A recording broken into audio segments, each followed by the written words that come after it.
broadcasting live from our studio in Appleton, Wisconsin. You're tuned into Fox Cities Core on WCZR Code Zero Radio. We're the show that gives you an opportunity to call in and be a part of the show.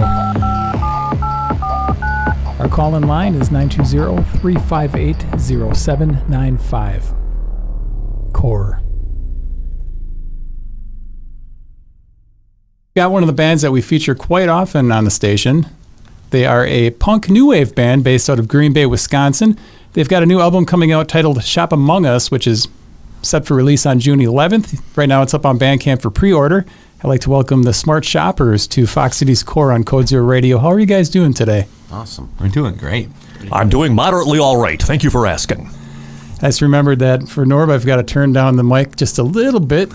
I'm speaking in my command voice. I don't want matters to get out of hand. So this is a holiday weekend. I appreciate you guys coming in on a holiday weekend. Did you have any shows going on this weekend? No, we didn't play any shows. I got to attend and help do some sound for a show, but we had a really busy last weekend, and this weekend we're happily not very busy. We're mowing the lawn like good Americans. I didn't mow my lawn. We're not mowing the lawn like bad Americans. Correct. Was it the show you were doing sound for last night? Was it the long show up at the GBUFO? It was. It was really, really fun, and those cats stayed over at my house afterwards, and we stayed up talking, and it was a lot of fun. Like I heard like the first song because I was sort of a little bit skeptical. I'm like, I don't know, man. This sounds kind of like a grunge Close Know Me. I don't think this is my jam. I think I want to leave. But then the sound she was producing from this electrified cello was just like, where is this coming from? What are these sounds? And then I noticed she was playing through a PV Series 400 bass amp, and that was a whole nother thing. So I'm like, oh, that's where she's getting the sounds, because that's what I used to play through when I was a teenager. And I noticed, Norb, you like to watch those GBUFO shows. It seems like from outside, if going by the photos and the stuff you post, it seems like you're always outside the window. Is that the best spot? Well, usually I'm kind of either a latecomer or like my band was playing and I'm kind of went out to the car or something. So there's already kind of people in there, and it's a pretty small place. So I always go outside in the parking lot because it's kind of a split level thing. And I feel like, when you see Cubs games and there's people across the street on the roof, I feel like I'm the people across the street on the roof watching the Cubs game from some makeshift bleachers set up on some bar's, roof. And, I don't know. It makes me feel like I've just got a view on things that other people don't have, and I'm getting away with something, which of course I'm not. Yeah, you're kind of like up looking down on the performance. That's right. I'm looking down upon humanity. Well, let's go down, and if you could introduce yourself and what you do in the Smart Shoppers. We'll start with you, Norb. All right. Well, you've already introduced me. I am Normie Shopko, and I play bass in the Smart Shoppers. I'm Joey Shops. I sing vocals and sometimes play with toys as if they were instruments. Yeah, I'm Jash Thrift. I play drums. I'm Aaron Smart. I play guitars. So I love this because you guys are kind of like a shopping Ramones in a way. Like really focused on savings and like I don't know where did the name come from? Who came up with that name? Oh, geez. Dave Eck. Dave Eck actually came up with that name. We didn't have a name for it. We weren't really sure if we were ever going to really even be a band. This is before I think Norb was even in the band. Oh, maybe not. No, you were already in the band. Because I remember discussing the name with you. Maybe not. You were discussing the name with me, but I don't know if I was in the band. Just because we were neighbors. Anyway. True. Just because we were next door neighbors and friends. But it was like the EP. But yeah, there was an EP we did because these two guys are brothers-in-law. And they've been playing together forever, and then they've also been my friends since like teenage years. And so originally it was just we were going to record some stuff, the three of us, and see if anybody paid attention to it. And then we didn't have a name for it when we went to make a 7-inch, and so Dave Eck cut the lacquer, and we were all discussing. I was sending ideas to Norb, and none of us could come up with a name we liked. And he had suggested Smart Shoppers, and it hadn't been taken by anyone. And I sent it to everybody else, and everybody's like, "Yeah, I like that too." And that was it. We just seemed to fit. Joe really liked Dumb Lodge as a name. Yeah. Originally we were going to be called Dumb Lodge, like one word, Dumb Lodge. Well, God bless Dave Eck then. Yeah. Yes. Well, so you had something out, and then you needed a bass player because the bass was, you guys did the bass on the album, right? And I did it on the EP. I played the bass on the 4 tracks, but they're way different now. Actually, when they're played today, they're different than what they were played on the EP. So, can you walk me through how Norb got involved in this project? I can walk. I was Joe's next door neighbor. That's about the way it went. He's like, yeah, my band's got Well, let me go back to the beginning. Joe was my next door neighbor, and he would send me these weird song lyrics at like 2 a.m. And you kind of like look through them and go, oh, that's cool. Yeah, thumbs up icon. Why aren't you in bed? And why are you texting me weird, song lyrics in the middle of the night? But he would do that, whatever. That's cool. And then he started sending me recordings. And I started listening to him. I'm like, it's actually pretty freaking good, for the weird stuff that your next door neighbor is sending you in the middle of the night. This is actually not bad. And then he was, sorry, microphone. I didn't mean to defile your personal space. He was like, my band's got a gig and we don't have a bass player. And I just quit the Onions and I just bought a bass and I was intending to go back into bass playing. I'm like, have I got a deal for you? Yeah, it worked out great. And really it was kind of, in my mind, in my memory at least, there was this magical period where we had exactly 4 songs. We were going to play like opening up for my birthday with the Control Freaks because I was flying them up from San Francisco to play for my 40th birthday. And it was like every time we got together to practice, these guys would be like, well, we have this other song idea. And I'd look through my phone at dumb lyrics that I wrote and I'd probably sent to Norb in the middle of the night. And I'd just have lyrics that fit it. And by the time we practiced for like the 4 or 5 weeks before that show, we were up to like 10 songs or something. And we like had a set and we were like a band. Like it just kind of all came super easy. The first probably 10, 12 songs just seemed to like come out of thin air for us. So, well, you mentioned the songs got changed. What did you do differently to the songs that were on the EP, Norb? I have no idea. I'm just struggling to keep my head above water. And I had no idea you were really a bass player. I'm not really a bass player. If you've ever heard me play bass, you realize that that's the case. That is not true. In fact, I've heard from multiple people our newest record that like one of the things that stands out most to them is just Norb's bass playing is pretty fantastic. Like so I used to always tell people that these two are like the full brains of the band because they're brothers-in-law. They've been playing forever. They come up with most of the structures ahead of time. They work a lot of this stuff out ahead of time, the two of them. But now it's kind of unfair to say because his bass playing is so uniquely complements Aaron's guitar playing and the drums that really it's the three. I get to be the lone idiot. But these three, like, it's really kind of a combination of their musical sensibilities. That's like bass playing is just like it's just a decoration. You just find somewhere where there isn't anything, and then you put the thing in there, and you try to tie the drums and the guitar together so they don't sound like 2 separate things. So it's all like one. Exactly. I don't know what the heck it is. It's like the thing that's in parentheses. It's like the footnotes. That doesn't even make any sense. I don't even remember what the question was. It's the important one.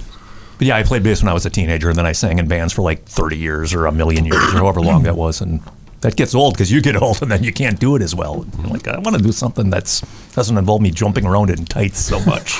Was this your first project that you weren't handling lead vocal duties? Yeah, actually, I think it is. That had to seem a little refreshing after. I like it. You can get away with it. I could just sort of mail it in if I want, and nobody really even knows the difference. But Joe can't mail it in. He's got to jump around and slice his face off or whatever the heck it is he does. Do you feel pressure to keep the Reverend Norb persona up even when you're in the background doing bass? And really, you're not in the background at a Smart Shopper show. Yeah, he's never in the background. For the first year, I didn't want a microphone because I knew I would just start just talking and goofing off on the microphone. I wouldn't play bass, and I certainly needed to get up to speed on the bass because I wasn't very good. And then after that, Joe would have these sort of periods of downtime during our set where he's getting his gizmos because he has, a slide whistle and a guitar and all this. And I'm like, it's kind of dead. I should just start getting a microphone and yapping and saying dumb stuff. And of course, once you did that, then I can't stop. They put the microphone in front of me at first, which was a mistake because I have no stage presence as far as like talking to the microphone whatsoever. So, yeah, it was great to hand it right back off to Norb about a year later. I think it took about a year, huh? Yeah, it wasn't until like after COVID, because then after we had like all that time to just practice and not play, and then I'm like, all right, I kind of got these songs now. I'm not going to embarrass myself. I can talk. We've got a couple. And then embarrass myself. Couple questions here. Ike Rumba wants to know: do Smart Shopper gigs ever go on sale? Gigs? Do the gigs go on sale? Yes. Look for coupons in your Green Bay Some Press Gazette every Wednesday. Yeah. We pay you to attend. Some of them are free for sure.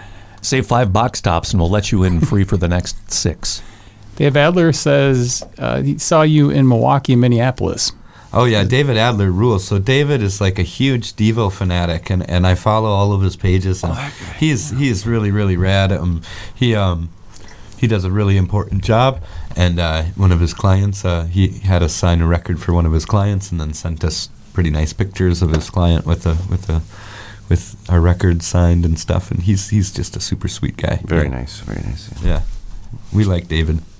Charlie from the band Modern Haunting and many others said, a question for the smart shoppers. What's the coolest store to shop at in Green Bay history? Love playing with you guys. This sounds like an easy one. Yeah, we know the answer. We could probably say it in unison, but that's a really long name. I'm not gonna say it. I'm not gonna say it, so you guys can say it. Freedom Records? No, I was going to say the Green Bay UFO gift shop, museum, and record store. Yes. That's what I was going to say. My mouth says Freedom Records, but my shirt says Green Bay UFO. Oh, also, my butt is a good place to go shopping. Sorry.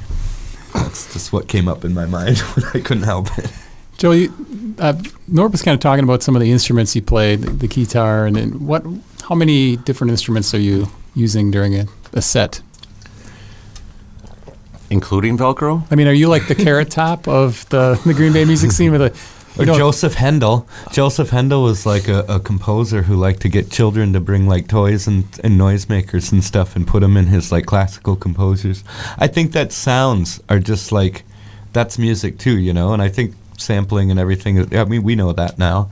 And I always liked Pavement has a band member that just kind of floats and uses all different instruments and stuff. I just always thought that was a cool idea to like, you know, there's an extra person there. Why not have them add some little sounds? So, but as far as how many, there's usually like the Armatron on stage, and that's just a Roland 404 sampler, SP404 with a mannequin arm attached to it, so I can hold it easier.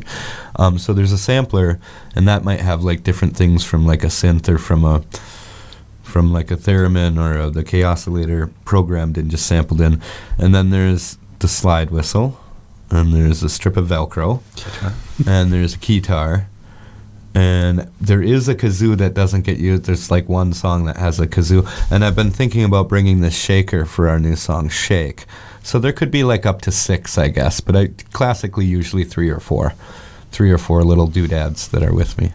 And if you use something on the album, do you typically use it during the live performances? Yep. Now the last album, I had recently gotten a new 404, so the last album had some kind of really subtle samples that I had mixed in, and I hadn't been doing those so much. I just found ways to kind of simulate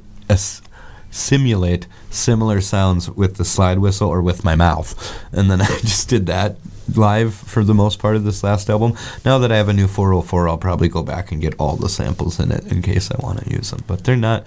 We try to use. Those samples are kind of like extra ambience, but the songs don't rely on them usually. Some of the guitar parts and stuff maybe, but for the most part, if they're just kind of sound samples, they're not really necessary for the song to still be that song. So if the 404 is broken or... I can see with some assurance that 3/4 of the band have absolutely no idea what the samples are, or where they go or whatever. We're just like, yeah, that's cool, Joe, do your thing. Yeah. I'm just being a weirdo. Lost this one, right? For Yeah. strange vehicles. Yeah, like there's one of them I've been doing with my mouth because the sample got, for some reason on a 404, if you hit like the gate button in the like accidentally, it'll just like cut that sample forever at that little point. So now my car revving sound just goes bleh, bleh, bleh, bleh. So now I do it with my mouth. Well, an important thing to point out is, Joe, you've recorded all the Smart Shoppers albums, correct? Yeah. All the albums, yeah. The EP was probably more. I mean, I helped, but it was more just the 3 of us with like 3 microphones and Josh's computer on the EP in Josh's basement. And then everything after that was definitely more me building the studio and starting to record more and more. Was that something that you kind of took on after the recording that EP, something you had fun doing, so you just kind of kept building on it? Yes and no. So there's like a long-winded version of this and probably a shorter one, but way back in the 90s when I was in Last Sons with Brad and stuff, I always just really enjoyed playing with the 4-track, and we had like a 4-track reel-to-reel. And I guess later on we'd do basement shows and we would try to like make recordings and stuff. And then the show I was talking about was our first show. I had lost a ton of money on that because I had accidentally booked it on Labor Day weekend and had to fly this band up. Like the date changed, and I didn't realize when the date changed that it was going to be Labor Day weekend. So like the flights from San Francisco were way more expensive, and blah, blah, blah. I lost a bunch of money. My tax person, since I'm a tattoo artist, is like, just file an LLC that you're a music production company, and then we'll take the losses out. And I was like, cool. Then COVID happened. PPP loans came, and they're like, you're a brand new music production business. And they started giving me some free money. So I was like, well, since we can't record and go to a studio, which we had planned to do right before COVID happened for the second record, I might as well start taking this money and trying to learn more. I'm not allowed to tattoo, so I've got a lot of studying time. So I just tried to learn as much as I could during the time that I wasn't allowed to do my normal job and I had extra money. And then that turned into like an obsession where like that like $8 or $9 grand they gave me was like good economic stimulus, because they probably got at least 10 times that back out of me in the last 5 years of me buying gear. So I mean, their plan worked. They gave me free money and got me to spend a whole lot more. So Also, 2021 you released Dorkwave, and that one was the first one then that you pretty much took the helm and recorded. That was 2021 and was pretty much a year after COVID. So how did you guys go about the weird transition of when do you get together, when do you record, when do you write, that kind of thing? I think that was kind of easy for us because, like I said, they're brothers-in-law, so they were already like part of like a unit that we only see each other type thing. Then I wasn't allowed to work, so I was just stuck home. And Norb was my next-door neighbor. So it was just like we basically knew that the four of us were all like stayed home all day other than when we got together for band practice. So we were like our safe group, and that was it. And if any one of us was kind of like maybe in danger, then we just called it off for a week or two and didn't do it, you know? Yeah. And we even like, we wore the masks like in the practice space just to be safe. We were as paranoid as anybody at first, but you can see it on I spent a lot of time cover. Yeah, that's right. You can, you know, it's obviously our album cover sort of dates when it was made because we're wearing masks in the store. But I mean, I was saying that when we practice, I'd be under Josh's steps in his basement. I'd be as far away from everybody else as possible. Yeah, so yeah. Old and paranoid.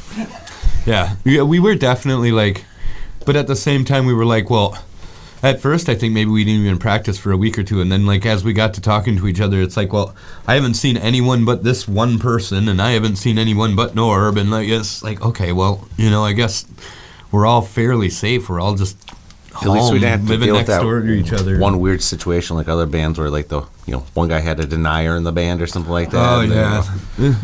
Yeah, we didn't have to deal with political fallout like that, that was amongst cool. ourselves. That was good. So what was the plan for promoting that? Because I don't know if when you're recording it, how things were at that point, but there couldn't have been like anything as far as, hey, look, we've got an album release show at that point. You know, because everything was changing, it seemed like, constantly. Yeah. I don't think we planned that far in the future. It was just like, let's put out an album. All right. Yeah. That's usually how it works. And that first album, I think, because at that time there was such a backup with vinyl, that I think it was done in the box, and because Dave was the producer on that one, and he was supposed to record our second one. And if I remember correctly, so it might have came out 2021, but that was only because it took like 9.5 months for that fucking vinyl to come. For that vinyl to come Swear back jar. to us. Sorry, I'm back. I'm a sailor, a tattoo artist.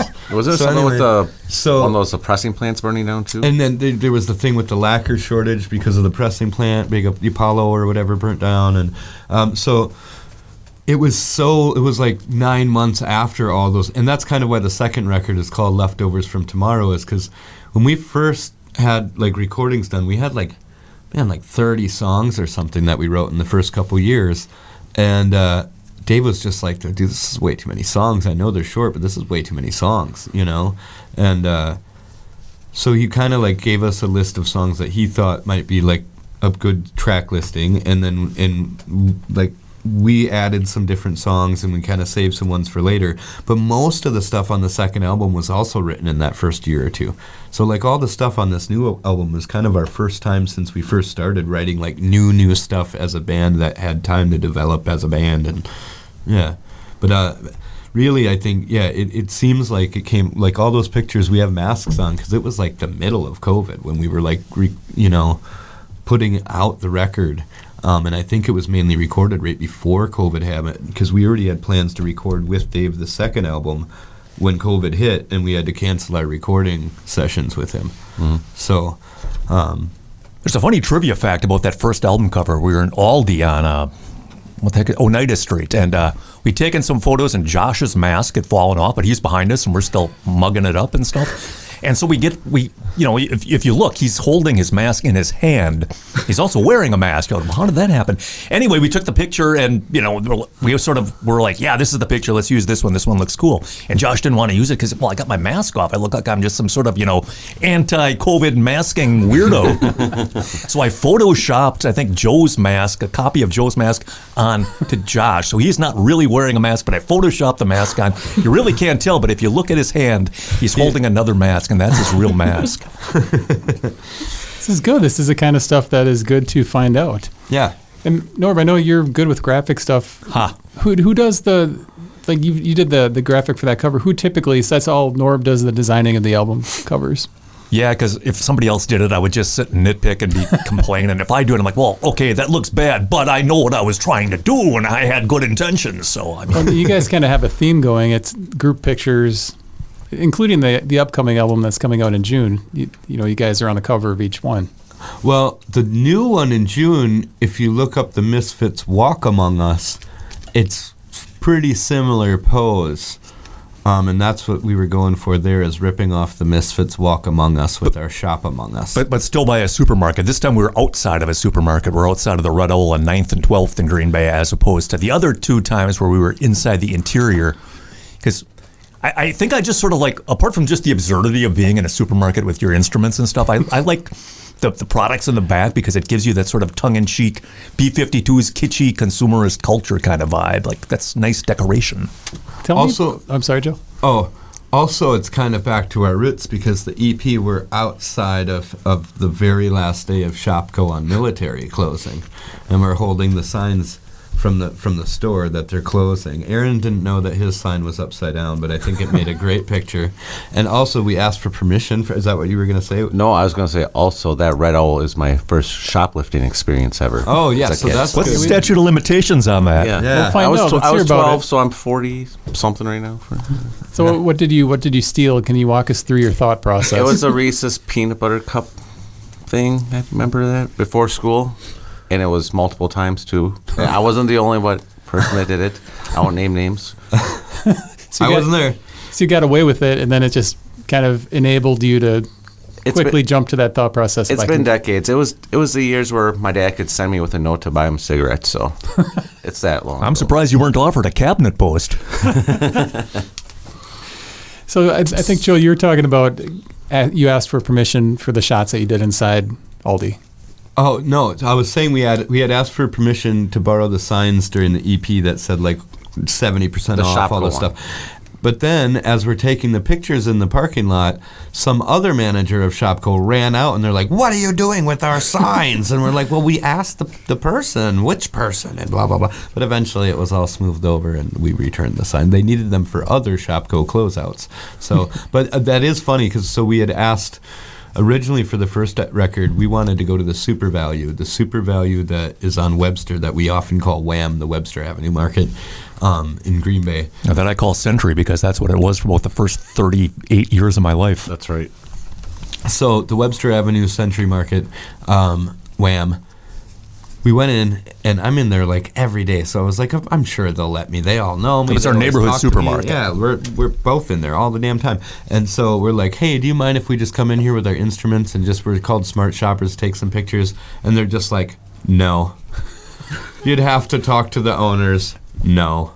And like the man, and I'm just like, oh, and we're like all there already with our stuff and like a photographer, and I didn't think to smooth this over ahead of time, of course, because I'm me, and and so we're just like, all right, well, what do we want to do? So then we just like drove across town to Aldi, and just decided we're not gonna ask, and we'll just walk in there with our stuff and get some pictures taken. So then the second album, we still really wanted the Century Wham. So this time we just didn't ask that time either. And that's the second album is without permission. They're both without permission, but the second one is at the original location. Nobody threw a stink or anything when you didn't ask for permission. No, but I've been told that recently the guy who owns that store and the market right by GB UFO was shown the picture of the record cover and was like stoked about it and pretty excited about it.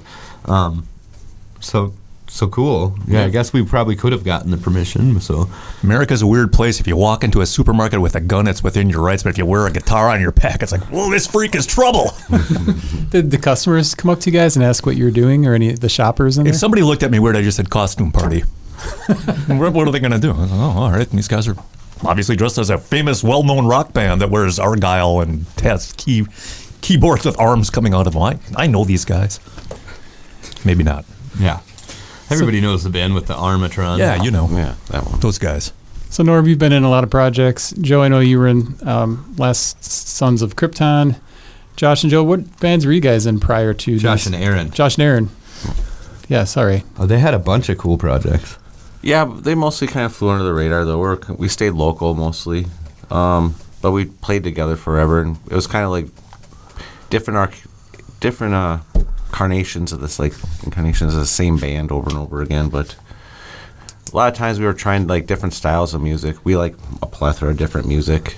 Those guys have such a wide range of the kinds of things that they know how to play and like to play.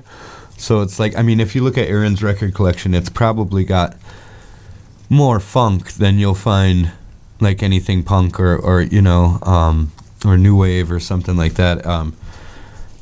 Aaron So can play these Give Me guys- 3 Steps by Leonard Skinner or whoever. I learned that from his dad actually years and years ago. Aaron can play damn near anything, you know, and so these guys, they're just like a dynamic duo. They play any kind of music. And But let's name names. What were the names? It was like the Invitamins and we had Professor Coleco, Chuck Charles and the Carl. Telomeres. He had this band Carl for a while back in the day that was more like I think that was like kind of heavy metalish stuff or whatever. Yeah, mid to late 90s era. Yeah. Like Josh actually used to do some vocals, which is crazy because Josh usually doesn't talk that much at all. But like even our first like when we first used to do Saltwater, he was the background vocals while playing drums. So Smart Shoppers is the first like kind of like where we had more focus of what we really wanted to do as far as like a plan. It wasn't just like, oh, let's try this and throw it all in a pot and mix it together. There's actually like there's a little bit of a formula to what we do now. And Aaron, what's your background on guitar, like your influences? Because you do not play mostly chords, power chords. You're doing a lot of like melodic. I like a lot of single note lines. Ricky Wilson from B-52s, he's a pretty big influence for sure. Very crazy guitar player. I mean, there's a lot of them. I mean, I like. I remember when I first met you, you were like way into Zappa and like just knowing like just people were interesting guitar. He kind of got me into paying attention to like what people were actually doing with a guitar, and like he's always been into just really interesting guitar players, people who aren't just playing normal guitar, you know, like kind of like exactly what you described. He, as long as I've known him since I was like 14 or something, he's always been into guitar players that are not your typical guitar player. So. But I still did grow up on a healthy diet of like AC/DC and Aerosmith and stuff like that when I was a younger kid too. So I like that stuff too. But yeah, like a lot of left field, you know, Gang of Four. Andy Gill was a pretty big influence too. Guy from Jesus Lizard, Dwayne Dennison. Just things like that. People that were stuck out there, very unique, sounded like no one else. You can't really tell what Aaron's influences are if you listen to the Smart Shoppers, because Aaron doesn't take all his tools out of the toolbox when he plays with the Smart Shoppers. He takes what he needs and that's it, because he can do pretty much anything on guitar. That's very true. We'll be just like at practice between songs, and he'll just like whip out any number of just strange, funny, and also very difficult to play guitar parts. So Aaron's well versed. He's a hell of a guitar player. He also doesn't ever, I don't know if people really ever pay attention to this, we've got like 50 some original songs, like 50, 51, and there isn't a single guitar solo. He just doesn't do it. He like all of his creativity is just in like catchy, smart riffs and smart guitar parts and lines that, you know, like he just doesn't rely on that at all. Is that by choice, Aaron, or do they rein you in? And For 100%. Oh no, that's his style. His style is no solos, and his riffs sell themselves. And I just noticed going to a lot of shows when you'll see a lot of guitar players. You notice this, they like to play the guitar solo. They go up there and that's their big moment or whatever. But I notice a lot of times if it's kind of like the filler, kind of bland guitar solo, that's when people duck out the most during the song. They'll start checking their phone. It's great for the guitar player up there, but not for the audience. It's like, what's the point at that, you know? Might as well. I want to entertain. I don't want people just to see my skills or whatever. Yeah, I was impressed, like, with just their creativity with the band works. Like, everybody has a part in making the sound, which you guys have coined Dorkwave, right? So, Yeah, I guess. What does that mean? I don't know. I later found out that there's so apparently Dorkwave is also like a micro genre of like nerdy underground hip hop. I didn't know that, but at the time, I was thinking like nerdcore, Dorkwave, just like the fact that like we weren't really. Even in the beginning, when I would talk to Aaron about like the idea of like having this band, it would be like. Not necessarily 70s, like late 70s punk, not necessarily early new wave, but kind of that like art rock style that didn't really have a genre yet around that time that we were both into. Television and Gang of Four, you said before, Wire. and B-52s, and just like Devo, even like it was somewhere in between punk and new wave, and just like really artistic and creative and fun, and we wanted to make songs like that. That was kind of the idea. So, I forgot the question. I was just going to say, I don't remember the question either. Yeah. It's a Dorkwave and the. Oh, yeah. So, I think when we were trying to come up with a name for that record, and I was trying to think of, like, just a way to exemplify what genre of music we were, that's just the word I came up with was Dorkwave. And then you named an album after that as well. Yeah. A couple more comments or questions, however you look at them here.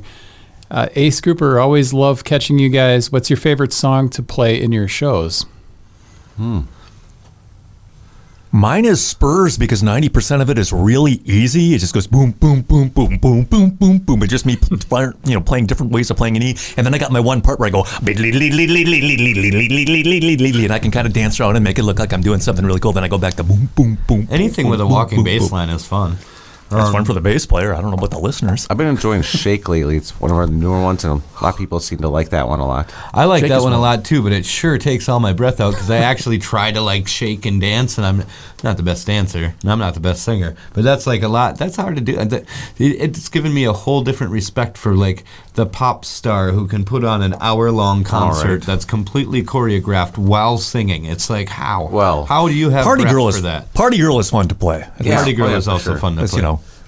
I guess it's slow and relaxing. Yeah. Dun, dun, dun. It's just so ridiculous. It's 4 chords. I don't have to think that much. Dun, dun, dun, dun, Slip dun. is nice for me because that song seems to be like still super high energy, but it's one that's like less wordy for me. So I can like I can catch my breath and get my energy back for the rest of the set, but it still doesn't feel like we're slowing anything down by any means. So that I like. We're so old. We're like, I like the one where it's easy. I like the one where I can take a break and breathe. You know. But Slip has got. I played 3 different E's. That's how lazy I am. I like the one where I can grab my cane. Well, and the Shake was one of the songs you released early on Bandcamp, right? Is that one of the 4? I think so. I think it is. so. And there's also a song I really like called Spritzer, which you talk a lot about penny loafers and pennies. You do these songs, which I enjoy the lyrics for, where you're almost like a deranged human being, like just with Well, we all not are. Tourette's, but just kind of saying like whatever's. I picture somebody kind of bumbling down the street, just like saying whatever comes to their mind. So that's how I write the words a lot of times. These guys will all tell you that, is that. So I'll just kind of like try to like, I guess a lot of times like I said, they'll have structures down. And they'll be showing them to us. So they'll kind of play them towards the end of us practicing our normal songs. And Nord will be kind of like working out in real time a bass line to it. And I'll, at the same way, like after a few times of hearing it, typically will just at some point grab the microphone because at least some part of that song like sparks some funny little phrase in my head. And I start singing along that little phrase just off the top of my head. And then I'll kind of build off of that and write down words at some point. But like even this whole new record, I think Spritzer included, I would just kind of yell random things at practice. And then when it was time to record it the night before, I just kind of built off those few lines that I remember yelling out at practice and wrote the rest of the words, and that was it. So I think that Spritzer is reminiscent of a song I really like. Is it called Store, Face Store or something? Store. Yeah, kind of the same, kind of a vocal cadence that's somewhat similar, not exactly the same, but you can tell that it was the same It's writer. Similar in that it's same thing where we were just playing that at practice and I just started making something up off the top of my head. And I was being silly and I had a British accent, so I was like, you guys, I think that's the words to this now. I think I'm going to keep those words.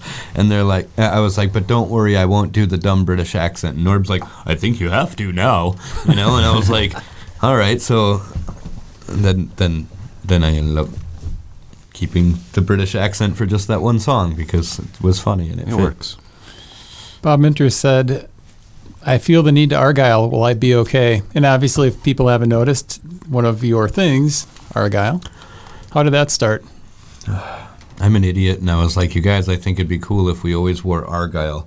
And it's hot. But I think it was more of like you're trying to go for like a nerdy Ned Flanders look. Yeah, Like that's what I said. what would a coupon clipping smart shopper wear? Will they wear sort of like khakis and an Argyle sweater Because vest? Argyle often has the dotted lines, so it really infers that coupon clipping feel, I think. So I think the first show, the way you presented it to me, it's like we want to look like nerds on stage, like real dorks. I'm like, yeah, you guys have fun with that. I'm not.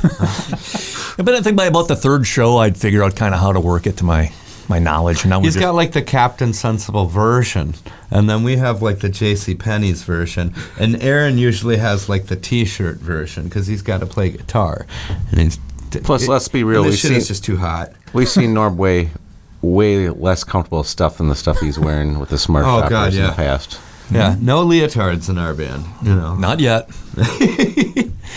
Norb, what's the most uncomfortable outfit through your music career that you've worn? Oh, wow. Because you've had some pretty, like, polyester covering, full body covering things. The worst thing I ever did, there was the Zentai suits thing, the big full body morph suit, whatever they were called. They were, in the early 2000s, they were called Zentai suits. And Boris the Sprinkler did our first ever reunion show. We broke up in 2003. We did our first ever reunion show at Insubordination Fest in Baltimore in 2009. And I got this purple shiny suit and I got it zipped up and I got it all over my head. So I'm just going to be this, I don't know, this encased purple shiny creature with a goofy vest on to cover my protruding gut or whatever. And, I practiced with it on and I could breathe. I could do everything in it. All right. Can't really see. That's all right. Don't worry about it. And I start singing on stage at wherever the heck it was in Baltimore, and it's 1,000,000 degrees. Like 30 seconds in, I can't breathe. I mean, I'm just getting waterboarded in my suit. And I'm trying to, zip it from the back. And I'm like, I got to sing. I can't breathe. I'm really going to die here. Like I'm in a body bag. And finally, I got the hood open. But I mean, that was really a bad idea to wear a mask over your face if you're going to sing. I mean, to encase yourself completely, and then imagine you're going to stand there for an hour blowing carbon dioxide into the suit and not strangle yourself. That was bad. That was an error on my part. That was a wardrobe malfunction like wardrobe malfunctions ain't never been. It's like the Tin Man wardrobe malfunction from the Wizard of Oz or whatever. Didn't that guy suffocate from the paint or something? Oh, I can believe that. I think the first Tin Man suffocated from the aluminum paint they covered him Oh with. boy, I seem to remember somebody being dispensed with it in the movie Goldfinger like that. Yeah? Exotic dancer painted gold. Oh, hate it when that happens. So, Aaron and Josh, do you guys have a lot more Argyle stuff now than you did before the band? Because I'm assuming you want more than one outfit so that if you have a back-to-back show, you can maybe have two Argyle for shirts. sure. Yeah, I probably have about 10 sweater vests. Thrift stores are very good for that. I don't know that the thrift stores in the Green Bay, Fox Cities area have ever had less Argyle, in fact, because there are four of us that are robbing the shelves on a regular basis. I used to, I don't do it as much anymore because it started to get harder to find Argyles, that I would have this switchblade in my pocket. I might even have it, I don't know.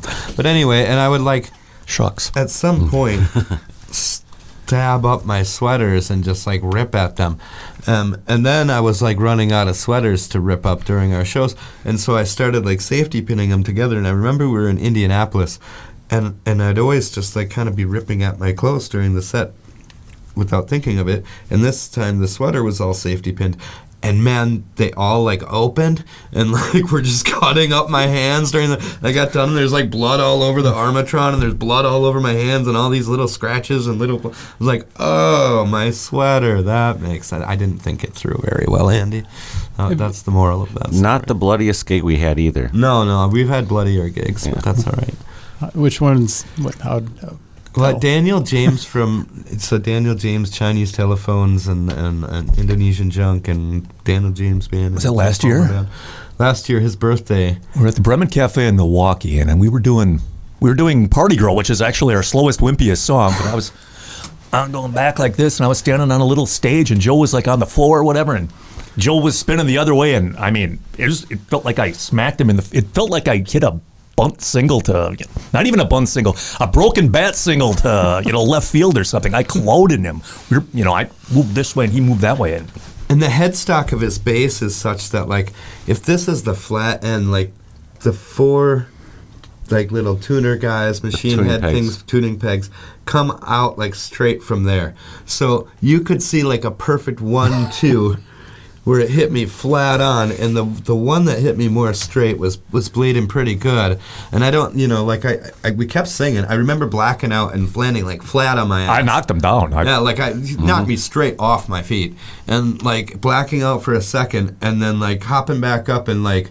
I don't think I maybe missed half a word or something like that. No, it was pretty instantaneous. We pretty much kept straight on time still. And then, like, towards the end of the song, like, wiping like this and just being, there was a considerable amount of blood. He was wearing the crimson mask.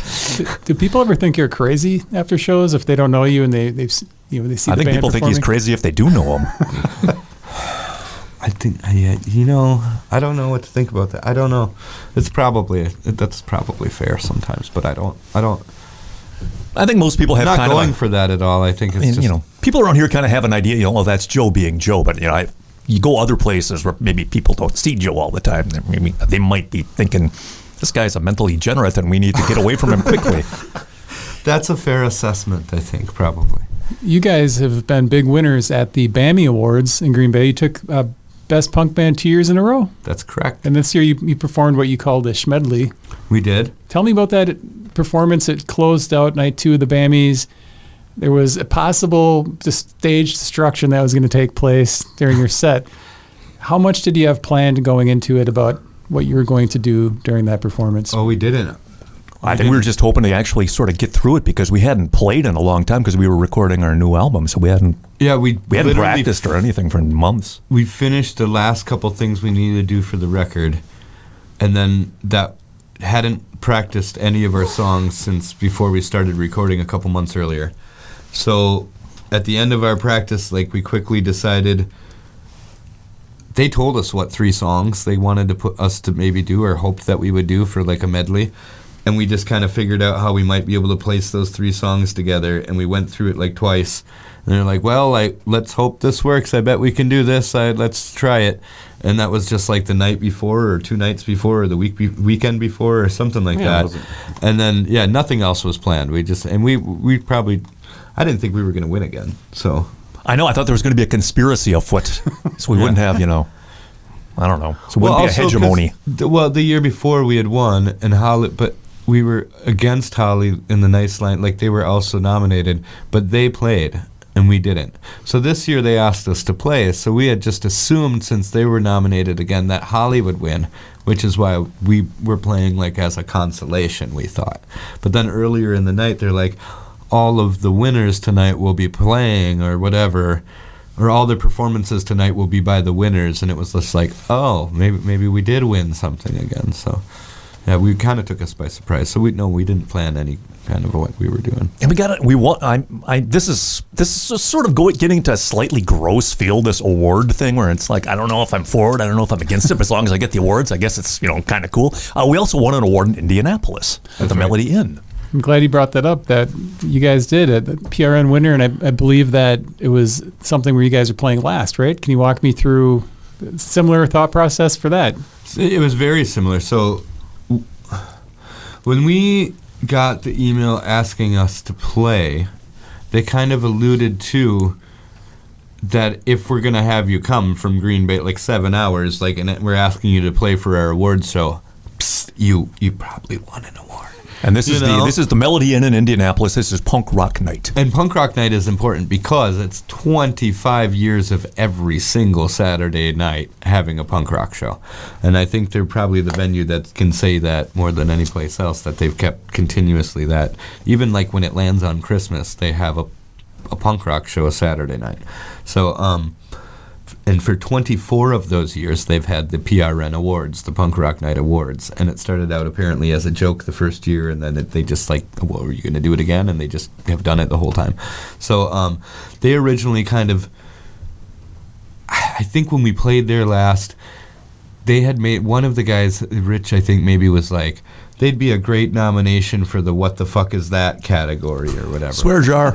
Oh, I'm sorry, that's right.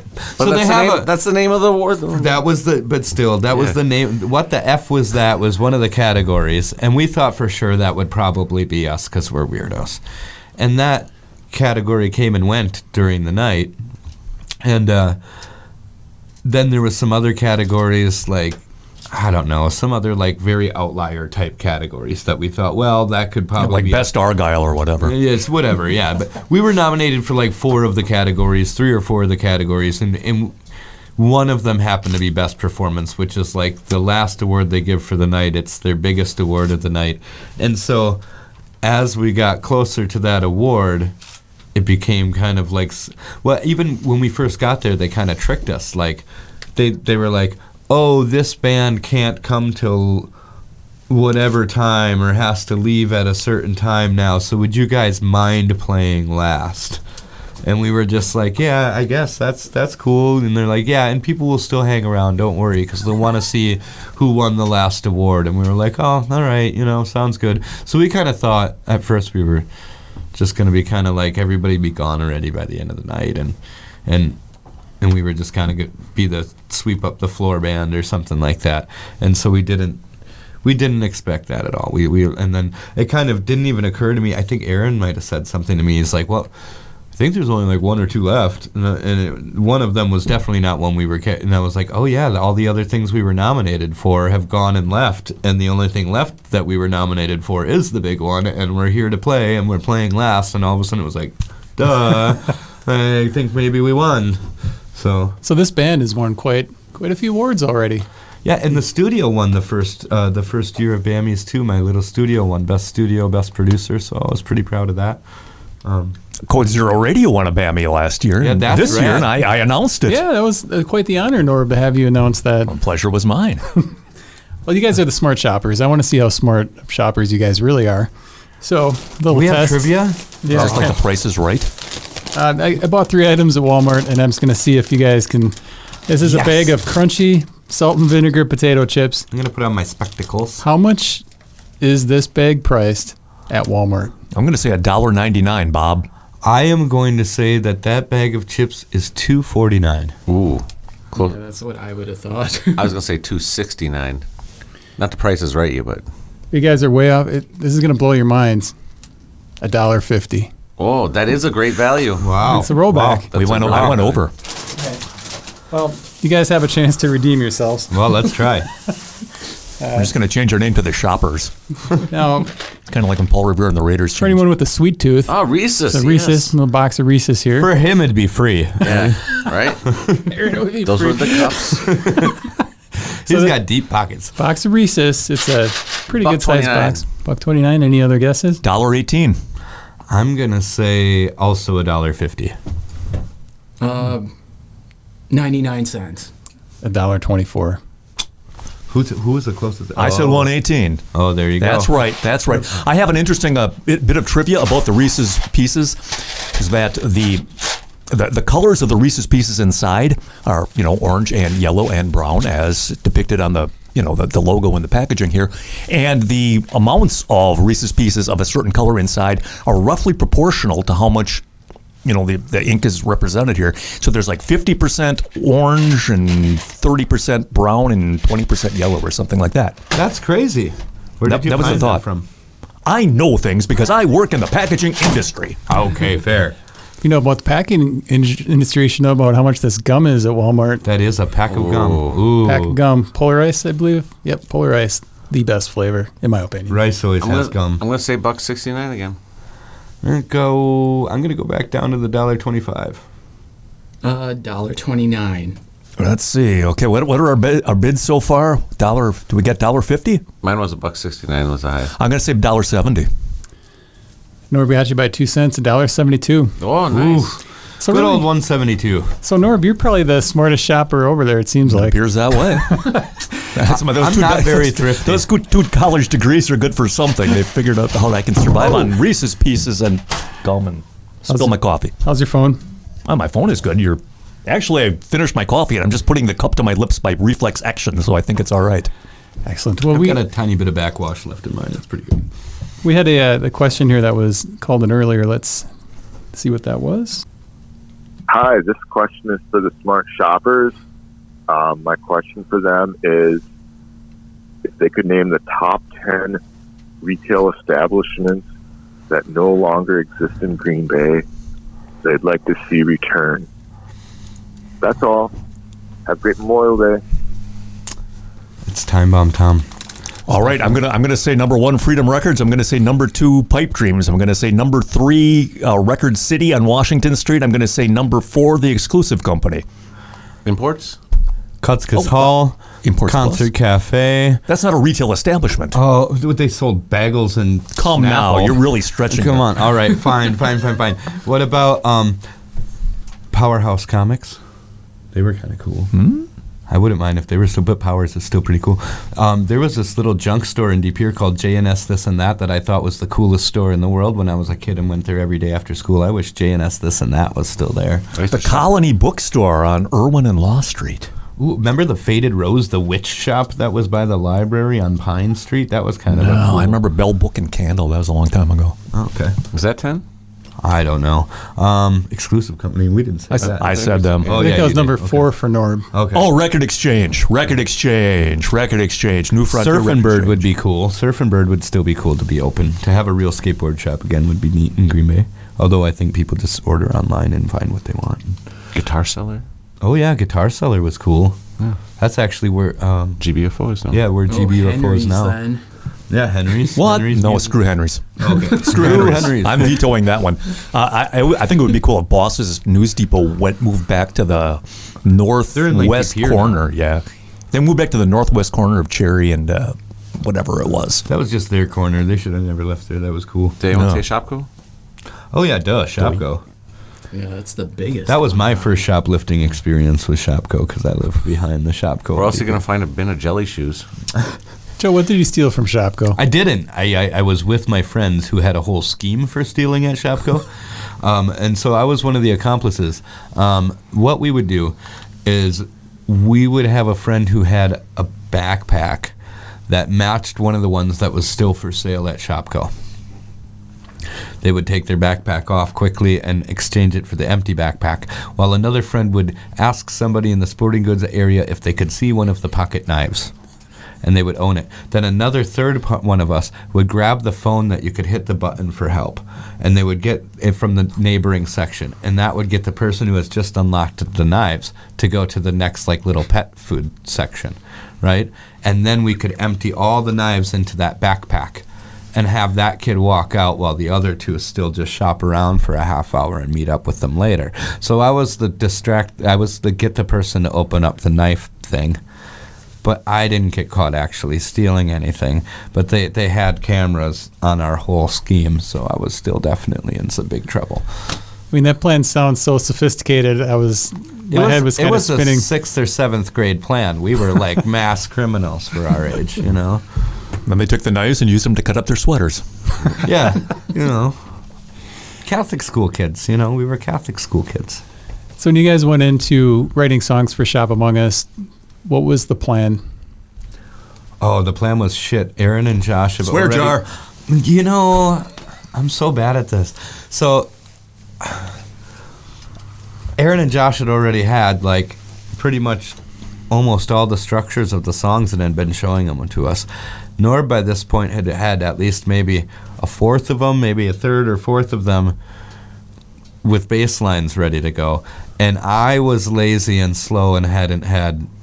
I kind of I hadn't written hardly any of the songs except for, like I said, there was like a small handful, 4 or 5 of them that like I would yell kind of similar or the same phrases during certain parts when they would play them at practice, and just kind of had a rough idea of what I wanted that song to be about based on this like little phrase that I thought fit really well. So there wasn't really any plan, and there was never really a plan to name all of our songs with S names either.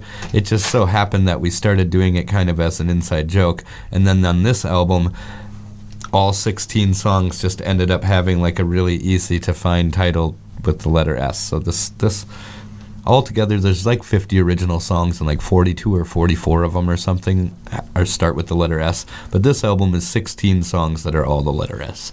And that's about the only I don't think there was any plan. It was just sort of like Aaron and Josh were like, okay, well, here's our new ideas. And we were like, all right, let's rock. Yeah, that's about it. They had, that's pretty much how it's been from the beginning. They'll have like a guitar and drum thing that's all kind of different parts and structures already. And then Norb writes his bass parts and I write my lyrics to that. So we're always kind of dependent. Those two are still like they're the big part of the brain. There's still a filtering process before it gets to these two, though. Oh, yeah. It has to hit a certain quality level before we want to The quality goes in before the name goes on. Exactly. Smart shoppers. So the song lengths, what's a great length for a song? Your songs are typically like a minute and a half average, maybe? So the whole premises of the short songs was from the start of the band was I noticed like at local shows a lot of people had longer songs. Other people had a tendency to grab their phones and start browsing on it. They get bored about halfway during the song. Song gets done and Well, and that, and at that time when we first started, it was all over like news and media at that time that like people's attention spans were shortening, and you had like maybe 3 minutes, and it's like, well then, like Adult Swim, and they went from like 30 minutes down to 15 minutes for their episodes, and all of a sudden they were more desirable, and people watched them more, and so the idea was like, why don't we make it a little more a la carte? Why don't we like by design have like smart selling, like just give them little tidbits of an idea or of a song that doesn't need to be 3 or 4 or 5 minutes. take out the filler. Yeah. Yeah, I like that when you're listening to the albums, you do get, it's a quick song, and then if you like it, great. You can listen to it again. If you don't like it, hey, there's another one coming on pretty quick. Yeah. Exactly. Yeah, we might not be good, but we're concise. And this album, again, is available for pre-order on your Bandcamp page. You're going to be doing vinyl and some fun things for this one. Oh yeah, they've all been out on vinyl so far. This one will have like the ducky yellow, and then the black. The last one had a blended food pink, and then a black version. But we'll have the vinyl and CD. The first one we didn't have color, did we? Yeah, we had purple. Oh yeah, we did. We had purple. That's right. I just never got a colored one. So Are those all available? The vinyl, is that available for pre-order right now as well? the vinyl is also available for pre-order right now. Yep, you can get it from Bandcamp. And the last two records are on vinyl, still available on Bandcamp. They're the only thing that's sold out is the EP. So, is there going to be a big release show for this, or any plans for that? I don't think we have anything specific in mind, but it's coming out June. Well, so the digital release is June 11th. And the CDs, but I think the Bandcamp says that July 1st is when we're supposed to start being able to send out the vinyl, and so, I mean, I guess probably GBUFO Fest headlining that on Saturday night, July 26th, for all intensive purposes, will probably be the closest thing to like a bigger local release show or something like that, you know. And I've noticed people don't seem to care about release shows all that much anyway. No, so if we can just kind of bundle that in and be like, hey, this is also our first time selling our new album in public, you know, then maybe people will be like, hey, but whatever. If they want it, they'll buy it. If they don't, they don't. I don't care. Yeah. GBFO Fest is going to be at Badger Brewery? Friday night, and Saturday night it will be at the historic Riverside Ballroom, which we're headlining Saturday night. Norb and Boris will be Friday night. Oh, wow. Norb, you're going to be double dipping. How about that? No rest for the wicked. Norm, I believe you've got a big birthday celebration coming up this year. I'm going to be 0 years old, or at least some age that ends in a 0. We need get to not play go with the into it anymore. Achmonics. 0th birthday. Achmonics. Yeah, and I think the Twisted Egyptians are playing. Fuck yeah. Jesus, what? Oh. Anyway, I'm so sorry. yeah, that's Saturday, August 2nd. That is the Green Bay UFO Museum. This is what you get when you just work in a tattoo shop your whole life, and then you just I'm sorry. So there's a lot of fun stuff coming up for you guys this year. Should be. Where can people go to find out more about the Smart Shoppers? So there's our Bandcamp that you've mentioned a few times. There's our Facebook. There's our Instagram. What else? I think that's it, right? You can. Oh, you can- YouTube? Spotify? You can find us. Yeah, we're around. on all the things. And Norb, I have to ask you, anything for Boris coming up besides the show this year? Any new material?